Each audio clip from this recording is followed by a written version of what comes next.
السلام عليكم ورحمة الله وبركاته سيتين saxaabadey ma ii fiican tihiin waxaan rajaynaa inay maalintiinii wanaagsan tahay waxaan rabaa maanta inaan ila wadaago qiso ka dhacday dhinacaas iyo America Alabama meel la dhahayo qisada intaan ila wadaagin ka hor waxaan rabaa inaan ii sheego ibni aadanka horta kuwa maskaxdiisa markastaba si ay u shaqaysaa haddii aan naftaada aan hogaaminin oo aan ku hogaaminin waxa qeer kale haddaan ku hogaaminin haddaan ku riixin meesha oo lagaaga baahan yahay oo qalbigaaga ku dareemayo ilaahay inuu raali ka yahay haddaan ku riixin waxay kugu riixaysaa naftaada jiniga iyo shaydaanka iyo ibliiska wax dhan wax ka daran nafta ka daran nafta xaasid waay waxay xaasid ku tahay qofkeeda xaasid ku tahay maanta dhan waxay ku dhaysaa salaad marka la gaaro ha dukanin hadhowtii dukani iska naso iska seex waa nasanaysaa isku daraysaa salaade adiga wuxuu kuu soo gadaa cirbadoo kuu soo galayaa naftane albaabada usii furaysaa marka qalaasaa noqone sheekada maanta aan soo wado marka maxaa waaye naag oo maskaxdeeda maxaa la dhahaa waxyaalo xun ay ku suubisay ummad ilaahay ay ku baaba'satay marka saaxiibayaal waxaan iga codsanayaa subscribe inaa ii saartaa haddaadna weli ii saarin haddaa holo ii joogto ii saartane jazaakallahu khayr marka sheekadaan kusii soconaynaa naagtan Jenny la dhahaa waxay degan tahay America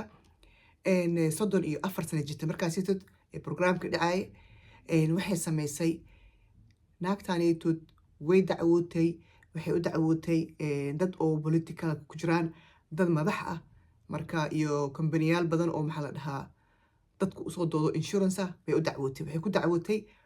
ayadoo isbitaal tagtay oo lagu soo sheegay kansara lagaa fiirina la dhaha laga soo fiiriyey bay kansarka dadka kasoo fiirinayeen waxay ku dhaafeen waqti dheer ku dhaafeen mindi ni way ku dilaaciyeen oo korkeeda waxa laga qaaday dhicaanka marka laga qaaday xoogaa yar way maxaa la dhahaa si xun ay u galeen saas daraadeed kansarkii yaraa oo markaasitood uu ahaa wax yar oo biyo meel fadhiya ama baro yar fadhis ay ahayd wuu dhaawacmay wuu weynaaday jugtaas ay gaarsiiyeen daraadeed wuxuu ku noqday kansar meesha ugu dambeysay oo stageka lagu dhimanaya dacwadaasii furatay dacwadiyaa la galay waxaa la yiri 17,000 oo milyan baa lagu soo dhicinaya ayada marka waxay leedahay hooyada abeedna way joogaan ninna wuu qabaa hal cunug yar oo 3 jirna way leedahay markaas oo wiil ah marka arintaasi today ka daba socotay intii arintaas socotay 3 sano arintaas socotay qarashan ku bixi jiray isbitaalka inay aado waay dhowr jeer sanadkii oo la soo kontrolo wax loo soo qabto daawo la siiyo la soo miisaamo adiga qabarkeeda la keeno wixii ay qabto oo problemkeeda marka isbitaalka geey jiray waay hooyadeeda markastaba gaari ku xin jirtay isbitaalka u raaci jirtay aabaheedna qarashkii uu geliyay wuxuu geliyay lacag la eg 500,000 oo gabadhiisa maxaa la ku qarash gareeyay odo waayeelo ahaa oo dawladda u shaqayn jiray oo askari ahaa lacagtiisii oo duqnimada ugu talagalay inuu ku raaxaysto gabadhiisa uu geliyay waxaa loo sheegay odaga 17 milyan inay soo socoto u doodooso oo doodaasna dad waaweyn u hayaan lacagtaasna imaanayso marka odaga fariis wuxuu ka bixiyay asoo u naxay gabadhiisii oo cudur xun ku dhacay teeda kalena oo qalbiga qeyr u sii sheegay uu leeyahay 17 milyan deemaato 500,000 waxa waaye hal dango waxaas waxba ma noqonayso lacagtaada ku soo noqonay camal gabadhadan hadda tan ku sii daaweynaysaa qalbigiis waxaas camal oo soo gashtay marka waxa dhacday waxay kaloo samaystay GoFundMe badan ay samaysatay meelaha ku suubsatay social media ku suubsatay marna waxa 13,000 loo soo aruuriyay waxay tiri waa ii dhamaanaysaa waa dhimanoya wiilkayga iyo aniga iyo odagayga waxaan rabnaa inaan aadno Disneyland rabnaa inaan aadno qiso maxaa la dhahaa story fiican inaan kaga tago reerkayga iyo farxad badan inaan kaga tago si ay ugu soo xasuustaan waxaa loo soo aruuriyay 13,000 loo soo aruuriyay dollar marka 13,000 dollar oo GoFundMe lagu soo aruuriyay baashaalkaasi ku aaday waxay aadeen Disneyland ku aadeen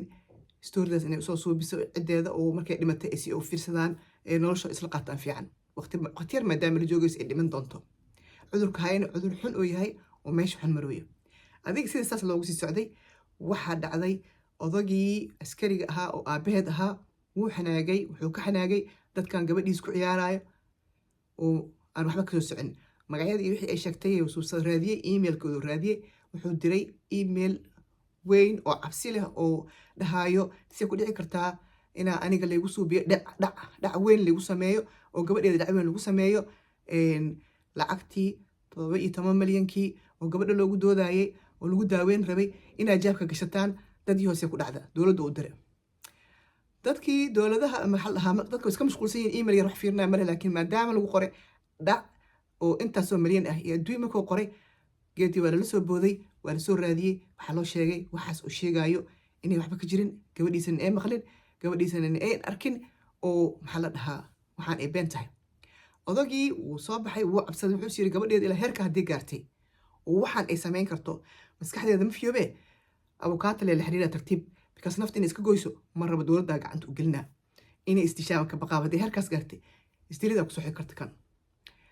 waa la soo baxay alaa idda xaal abukaato u sheegay gabadhii waa la qabtay waa la xiray maxkamadaa la soo saaray marka gabadha waxay isticmaali jirtay 30 ilaa 40 kaniini oo qaali ah oo darooge ah oo xanuunka zaa'id dadka dhibaatada qabaan loogu daaweeyo daroogada caadi ma isticmaali jirin laakiin waxay isticmaali jirtay kaniini oo aad iyo aad daroogadaas oo kaleentad ah oo xanuunka bixiyo qaalina waay 30 ilaa 40 maalin dad caadi ma gadan karaan lacag badan lagu soo bixiyaa private ahaan loo gato waay marka kuwaas isticmaali jirtay oo maxaa la dhahaa ee lacagta ku qarash ku bixin jirtay iyo baashaalkeeda kale waa baxooyaa adduunka waa ka tagoyaa ilmahayga iyo maxaa la dhahaa cunugayga iyo aabahayga iyo ilmahayga iyo waqtina la qaataa rabaa adiga lacagta baashaal iska furan qof aan shaqaysanaynin oo lacag dadka leeyihiin iskaga baashaalaysa ahayd qofay u naxda ma leh waalidkeed iyo dadka wax ururinaya ma u naxin cunugeeda xataa ee maskaxda ka bedelaysa ifraad sacdaysay goodbye waa kaa tagoyaa maxaa la dhahaa waa dhiman rabaa xataa imaynan ka naxin waxay ahayd naag oo maskaxdeeda si aad iyo aad u foldaran u shaqayso marka gabadha ugu dambeyntii markii maxkamadda la geeyey oo maxaa la dhahaa waxaa loo wax dhan la ogaaday kansarna inay qabin cudurna inay qabin masaakiintaani tad maskaxdooda ay ku baashaalaysay waxaa la suubiyey 25 bilood 2 sano iyo bil baa lagu xukumay in gaarshiro lagu tuuro hadda saacadan cunugeeda 6 sano gaaray ayadana waa la soo deeyey 37 jir waaye meelahay taagan tahay waxaan rajaynayaa inay ummadda ilaahay ay faraha ka qaado ay dhibaato kale u keenin dadka noocaas oo kale maskaxdooda waa laga cabsadaa wax kastay samayn karaan marka saaxiibayaal intaasaan idin wadaagaya maanta